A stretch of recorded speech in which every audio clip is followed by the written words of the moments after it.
বাজিতে বিস্ফোরণের ঘটনায় গতকাল রাতেই কেঁপে উঠেছে পাথর প্রতিমা। পাথর প্রতিমার ঢোলাহাট এলাকায় চাঞ্চল্য ছড়িয়ে পড়ে, একই পরিবারের 8 জনের মৃত্যু হয়। সোমবার রাতেই বিস্ফোরণে কেঁপে ওঠে পাথর প্রতিমার ঢোলাহাটে চন্দ্রকান্ত বণিকের বাড়ি। ঘটনাস্থলে মৃত্যু হয় 7 জনের। কলকাতার এসএসকেএম হাসপাতালে ভর্তি করা হয়েছিল একজনকে। এসএসকেএম হাসপাতালে মৃত্যু হয় তার। 4 শিশু সহ মোট 8 জনের মৃত্যু হয়েছে এখনো পর্যন্ত। আর কত প্রাণবাজি, কি হয়েছে পাথর প্রতিমায়? এনআইএ কে চিঠির ভাবনা, তদন্তের দাবি শাহের কাছেও। প্রস্তুতি নিচ্ছে বঙ্গ বিজেপি। ফের মজুদ বাজিতে বিস্ফোরণ। সোমবার রাতে বিস্ফোরণে কেঁপে উঠল পাথর প্রতিমার ঢোলাহাটে চন্দ্রকান্ত বণিকের বাড়ি। বিস্ফোরণের তীব্রতায় উড়ল বাড়ির একাংশ। মৃত্যু 4 শিশু সহ মোট 8 জনের। তালিকায় 6 মাসের শিশু থেকে 80 বছরের বৃদ্ধা।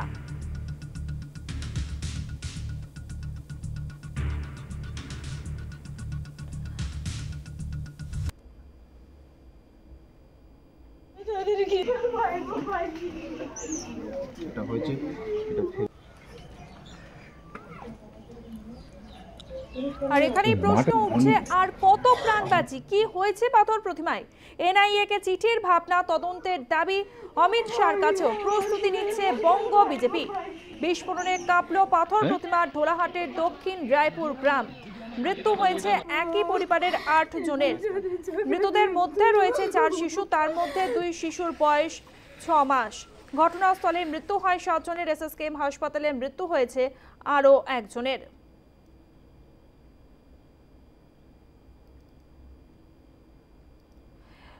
ইতিমধ্যেই গ্রেফতার করা হয়েছে চন্দ্রকান্ত বণিককে। ঢোলাহাটে চন্দ্রকান্ত বণিকের বাড়িতেই ঘটে এই ঘটনা। বিস্ফোরণের তীব্রতায় বাড়ির একাংশ উড়ে যায়। সদ্যজাত থেকে 80 বছরের বৃদ্ধার মৃত্যু হয়েছে। সেই তালিকা যদি আপনাদেরকে একটু জানাই, অস্মিতা বণিক, বয়স 6 মাস। অঙ্কিত বণিক, 6 মাস বয়স। অনুষ্কা বণিক, 6 বছর। অর্ণব বণিক, 9 বছর। শান্তনা বণিকের বয়স 28। অরবিন্দ বণিকের বয়স 65 বছর। মৃত্যু হয়েছে বছর 80-র প্রভবতী বণিকের। এসএসকেএম হাসপাতালে ভর্তি করা হয়েছিল সুতপা বণিককে। তার মৃত্যু হয় এসএসকেএম হাসপাতালে।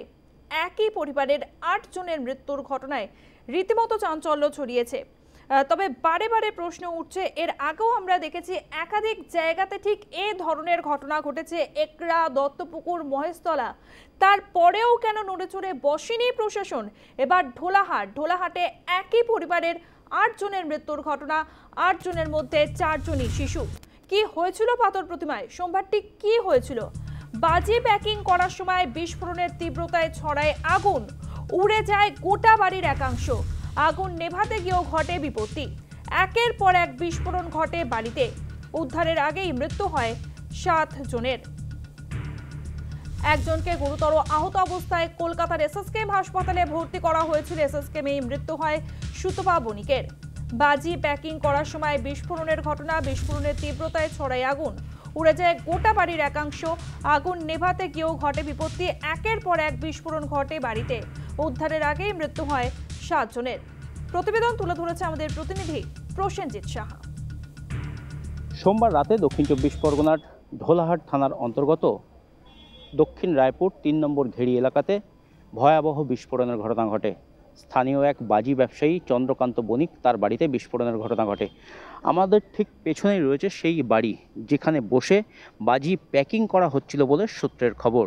এলাকাবাসী জানাচ্ছেন যে এই ঘরের মধ্যে বসেই কার্যত প্রচুর পরিমাণে বাজি প্যাকিং করা হচ্ছিল। তার কারণ সামনেই রয়েছে বাসন্তী পুজো, আর সেই বাসন্তী পুজোর প্রচুর বরাত পেয়েছিলেন চন্দ্রকান্ত বণিক।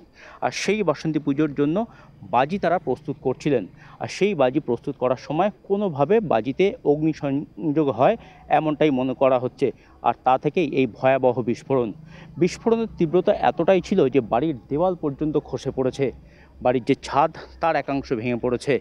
এই বাড়ির মধ্যেই যে বাজি মজুদ ছিল এবং বাজি এখানে প্যাকিং করা হচ্ছিল সে বিষয়েও কিন্তু স্থানীয়রা জানিয়েছেন। আর তাদের দাবি, ঘরের মধ্যে যেহেতু বাজি প্যাকিং করা হচ্ছিল আর সেই সময় ঘরে যে সমস্ত সদস্যরা ছিলেন তারা সকলেই কিন্তু এই ঘটনায় জখম হন। ঘটনায় ইতিমধ্যেই 8 জনের মৃত্যুর ঘটনা ঘটেছে। চন্দ্রকান্ত বণিককে আপাতত আটক করেছে ঢোলাহাট থানার পুলিশ। তাকে জিজ্ঞাসাবাদ করা হচ্ছে। কী ধরনের বাজি এখানে মজুত করা হয়েছিল বা কী ধরনের বাজি এখানে তৈরি করা হতো তা নিয়ে কিন্তু যথেষ্ট প্রশ্ন রয়েছে। ইতিমধ্যেই আমরা দেখিয়েছি যে এই চন্দ্রকান্ত বণিকের যে বাজির গোডাউন রয়েছে বা যেখানে মশলা মজুত করা হতো সেখানে প্রচুর পরিমাণে কুইন্টাল কুইন্টাল মশলা কার্যত মজুত রয়েছে। এলাকার সাধারণ মানুষ তারা যথেষ্ট আতঙ্কিত। তাদের দাবি, ঘন জনবসতিপূর্ণ এলাকায় কিভাবে এই বাজি তৈরির অনুমতি প্রশাসন দিল তা নিয়েই তারা অবাক হয়ে যাচ্ছেন। আর এ নিয়েই প্রশাসনের দিকেই কার্যত অভিযোগের আঙুল তুলেছেন এলাকার সাধারণ মানুষজন। দক্ষিণ 24 পরগনার ঢোলাহাট থেকে প্রসেনজিৎ সাহা, নিউজ টাইম। পাথর প্রতিমায় এই বিস্ফোরণের ঘটনায় নজরে রয়েছেন চন্দ্রকান্ত বণিক, বাজি কারখানার মালিক চন্দ্রকান্ত বণিক।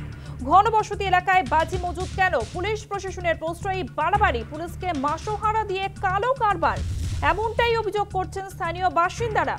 চন্দ্রকান্ত বণিককে গ্রেফতার করেছে পুলিশ। গতকাল রাতেই বিস্ফোরণে কেঁপে ওঠে পাথর প্রতিমার ঢোলাহাটে চন্দ্রকান্ত বণিকের বাড়ি।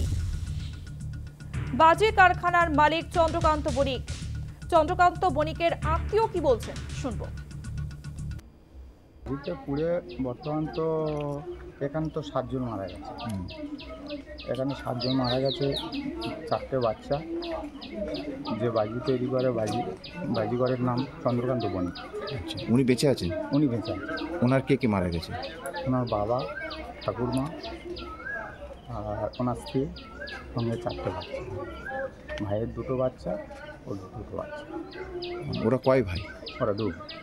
উনি কি দীর্ঘদিন ধরে বাজি তৈরি করতো? বছর আসতে হচ্ছে। মানে কি বাজি তৈরি করতো? কি সব রকম বাজি যেরকম বাজি হয় সব রকম বাজি। মানে অর্ডার নিয়ে করতো? অর্ডার। এইগুলো কি দিয়ে তৈরি হচ্ছিল? ঘরের মধ্যে কি করে? ওর তো আলাদা কারখানা আছে। আলাদা কারখানা আছে, এখানে স্টক কিছু মাল থাকে। আচ্ছা, অর্ডারি মালটাল হয়তো আসবে এখানে। আমি শুনলাম যে এরকম বাজি ছিল বাড়িতে, এরকম বাস করেছে। এইটা তো এখানে থাকি না। আমি মারা গেছে কয়জন? মারা গেছে খবর আসছে 7 জন। তার মধ্যে বাচ্চা আছে অনেক। বাচ্চা 4 জন আছে, আর 2টো বৌমা আছে, আর আমার দিদা আছে, আর বড় মামা আছে। পুলিশ প্রশাসনের দিকেই অভিযোগের তীর উঠছে। পুলিশ প্রশাসনের প্রশ্রয়ী বাড়াবাড়ি, পুলিশকে মাসোহারা দিয়ে কালো কারবার, এমনটাই অভিযোগ স্থানীয় বাসিন্দাদের। কি অভিযোগ স্থানীয় বাসিন্দাদের শুনবো। বসেছি, হঠাৎ দেখলাম একটা আওয়াজ হলো। আমরা সেই পিটিপিটি বাইরে গেলাম, গিয়ে দেখলাম লাল হয়ে আওয়াজটা হচ্ছে, ধোঁয়া উঠছে। আমরা সেই পিটিপিটি আমাদের ছেনা নিয়ে আমরা রাস্তার দিকে উদ্দেশ্যে ছুটতে আনলাম, গিয়ে আমরা ছেনা ছুটে হয়ে গেছি। তারপরে দেখছি ওদের বাড়ি থেকে সব ওরা চিৎকার করে বেরোচ্ছে। আমরা চেষ্টা করছিলাম বাচ্চাগুলো বার করার তারপরে কিছুতেই বার করতে পারলাম না। একটা মাকে বার করলাম, তার কোনো রকম কাপড় জামা পরে নিজেদের নিয়ে হসপিটাল পাঠালাম। তারপরে আমরা আর কিছু বলতে পারবো যে কি হলো না হলো। আমরা তখন খাচ্ছি, ভয় করতো, আমরা প্রতিবাদ করেছি। আমরা ওরা আমাদের কথা শোনেনি, ঝগড়া এই সব হয়েছে। তারপরে আমরা জানি ওই নিয়ে ঝগড়াঝাটি করে ওরা ওদের থাক, আমরা থাক, মরলে সকলে মরবো, বাঁধলে বাঁধবো, এইগুলো আমরা কিচ্ছু আর করিনি। তা সেই ভগবান কি করলো এইটাই। বাড়ি জুড়ে ছড়িয়ে রয়েছে বিস্ফোরক, গোডাউনে বস্তা বস্তা বিস্ফোরক, বাড়ির বাইরেও খড় চাপা বিস্ফোরক। সেই ছবি দেখাচ্ছি আপনাদেরকে।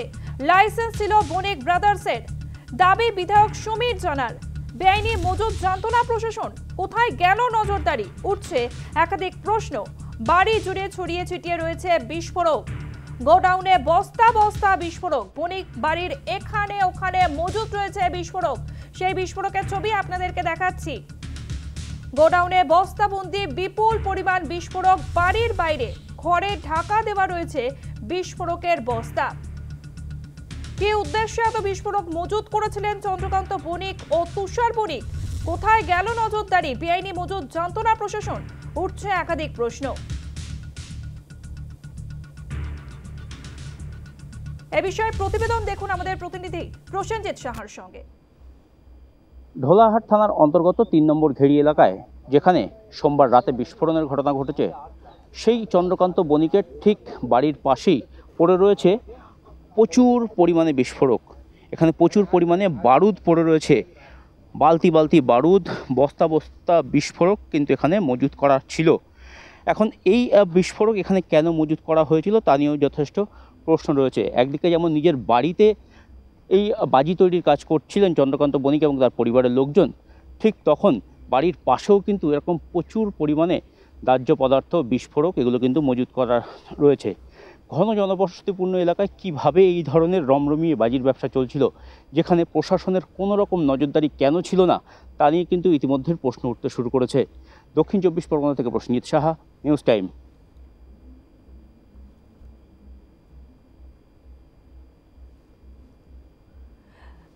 লাইসেন্স ছিল বণিক ব্রাদার্সের, এমনটাই দাবি করেছেন বিধায়ক সমীর জানা। কি দাবি বিধায়কের, শুনবো।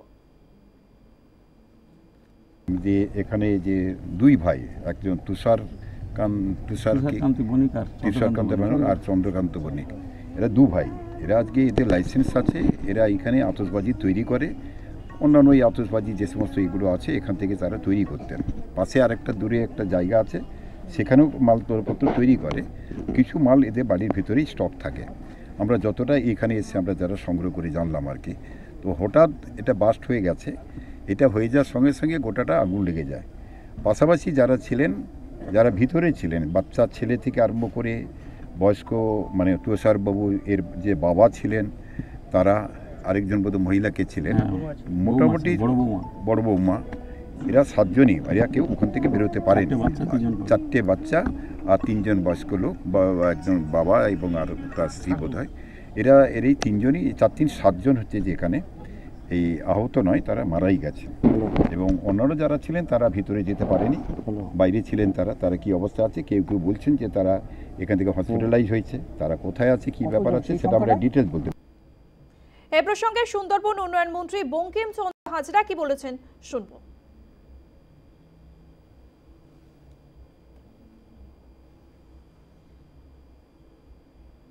অত্যন্ত দুর্ভাগ্য যে বাচ্চা ছেলেগুলো, তারাও মারা গেছে, যাদের বয়স 6 মাস কি 2 বছর, তারাও মারা গেছে।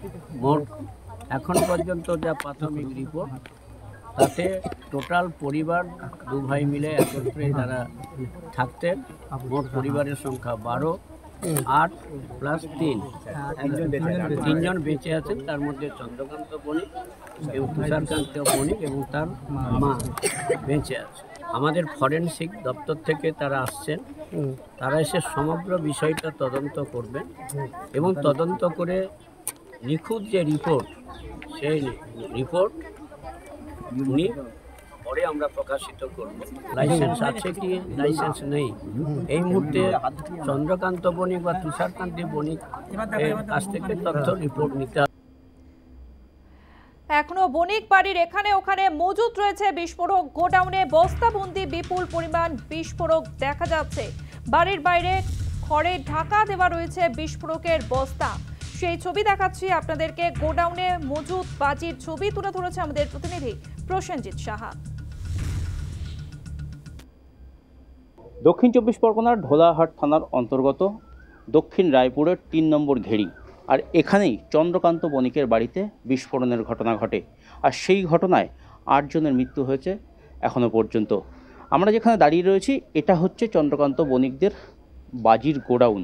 আর এই ঘরের মধ্যেই কার্যত প্রচুর পরিমাণে বাজি তৈরির মশলা কিন্তু মজুত রয়েছে। এই মশলা এখানে মজুত থাকলেও কোনো রকম নিরাপত্তা কিন্তু এখানে দেয়নি। গতকাল রাত্রে এখানে ভয়াবহ বিস্ফোরণের ঘটনা ঘটেছে, কিন্তু তারপরেও পুলিশ প্রশাসন যেন কোথাও গিয়ে উদাসীন বলেই মনে হচ্ছে। তার কারণ, যেখানে এত বড় একটা বিস্ফোরণের ঘটনা ঘটলো, যেখানে হাজার হাজার কুইন্টাল এখানে বাজির মশলা মজুত রয়েছে, সেখানে পুলিশি নিরাপত্তা নেই কেন, তা নিয়েও কিন্তু প্রশ্ন উঠেছে। ঠিক একবার দেখানোর চেষ্টা করব। এই গোডাউনের সামনেই কিন্তু এখনও বস্তাবন্দি প্রচুর বাজি যেমন পড়ে রয়েছে, তেমনি বাজি তৈরির সামগ্রীও কিন্তু এখানে পড়ে রয়েছে। এলাকার সাধারণ মানুষ এই ঘটনায় যথেষ্ট আতঙ্কিত। ঘন জনবসতিপূর্ণ এলাকায় কিভাবে এই বাজির তৈরির অনুমতি দেওয়া হলো, তা নিয়েও কিন্তু প্রশ্ন তুলছেন এলাকার সাধারণ মানুষ। দক্ষিণ 24 পরগনার ঢোলাহাট থেকে প্রসেনজিৎ সাহা, নিউজ টাইম। বাড়িতে থাকা মজুদ বাজি থেকেই বিস্ফোরণের ঘটনা ঘটেছে। কী কারণে বাজি মজুত করা হয়েছিল তা খতিয়ে দেখা হচ্ছে। 2022 সালে চন্দ্রকান্ত বণিককে গ্রেফতার করেছিল পুলিশ, এমনটাই জানিয়েছেন এডিজি দক্ষিণবঙ্গ সুপ্রতিম সরকার। তিনি আজকে সাংবাদিক বৈঠক করেন। সাংবাদিক বৈঠকে তিনি জানান, বাড়িতে থাকা মজুত বাজি থেকেই বিস্ফোরণের ঘটনা ঘটেছে।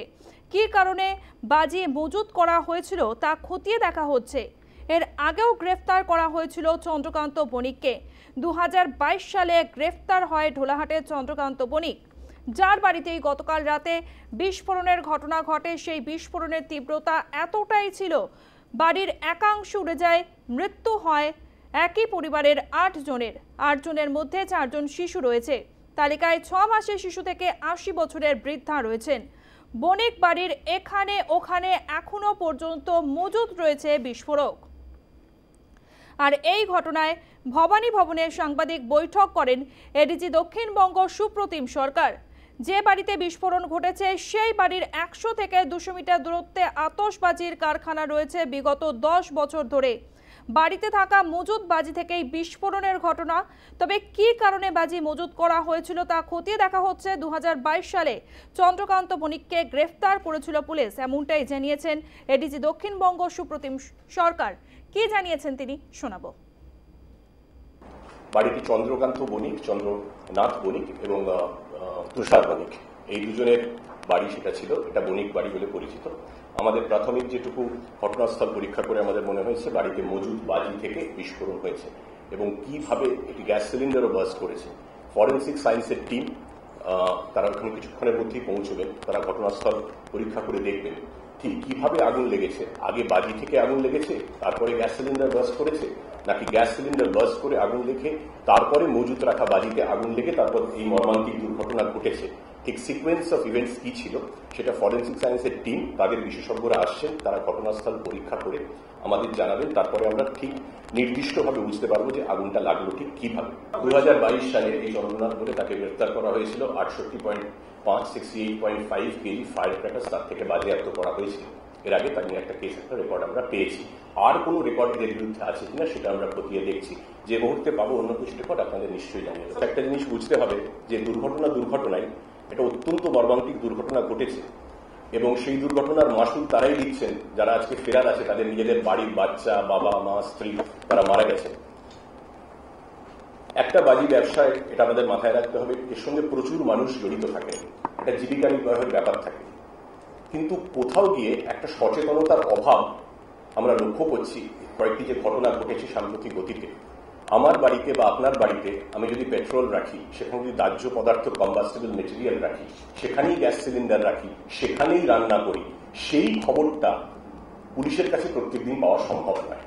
আমি কি সতর্কতা রাখছি, আমি সেখানেই দেশলাই জ্বালাচ্ছি, যেখানে বাচ্চা আছে, বয়স্করা আছেন, বৃদ্ধা মহিলা আছেন, সেইখানে আমি আমার দাহ্য পদার্থ রেখে সেখানে আমি গ্যাস সিলিন্ডার জ্বালাচ্ছি, সেখানে অন্য দাহ্য পদার্থ রাখছি। এটা তো সচেতনতার অভাব, দায়িত্ব জ্ঞানহীনতা। এটা কমপ্লিটলি বেসিক একটা ন্যূনতম সতর্কতার অভাব, যে দায়িত্ব জ্ঞানহীনতার পরিচয় এই যারা ফেরার আছেন তারা এটা দিয়েছেন, তার জন্য এতগুলো প্রাণ এরকম মর্মান্তিকভাবে